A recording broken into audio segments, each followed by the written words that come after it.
পেয়েছেন সশস্ত্র বাহিনী দিবস। এদেশের মানুষ আবেগে আপ্লুত হয়ে গেছে। মানুষের মধ্যে দেখেন সাহস ফিরেছে, মানুষের মধ্যে একটা উদ্দীপনা সৃষ্টি হয়েছে, একটা মনোবল, একটা শক্তি সৃষ্টি হয়েছে। দেশনেত্রী বেগম খালেদা জিয়া সেই মহান স্বাধীনতার ঘোষকের স্ত্রী, 3 বারের প্রধানমন্ত্রী ছিলেন। এই তোফায়েল আহমেদ তার নেতৃত্বে রাজনীতি করেছেন। তিনি বিএনপি এই এলাকায় এমন কোন ইউনিয়ন নাই, ইউনিয়নের এমন কোন বাড়ি নাই, এমন কোন গ্রাম নাই যেখানে তোফায়েল আহমেদ যান নাই, তোফায়েল আহমেদের সঙ্গে সম্পর্ক হয় না।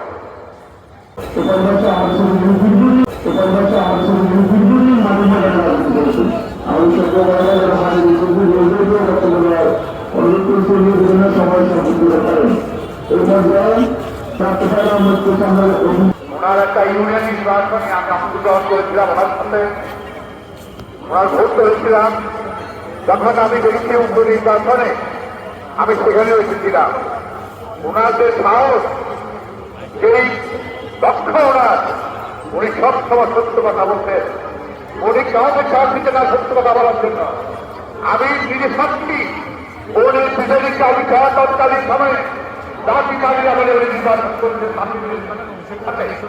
উনি বিজেপি অভিযান স্থাপন করেছিলেন আপনি কেন হিসাবে এবং দেশের সন্তান বাংলাদেশে রাখবো। আজকের সম্মেলন মার্গি আমি মনে করি আমি সবথেকে বেশি আমার রক্তপুর জেলার কমান্ডার এবং আমাদের তো ভালো ভাই সামনে আপনি কথা বলতে চাই না। আবার চাই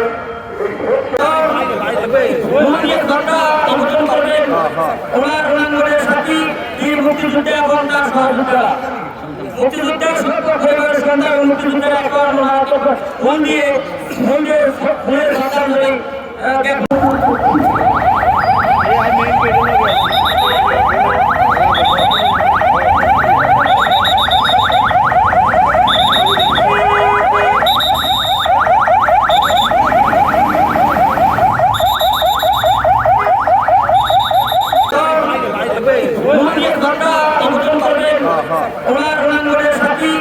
মুক্তিযুদ্ধে এবং তার সহযোগিতা মুক্তিযুদ্ধের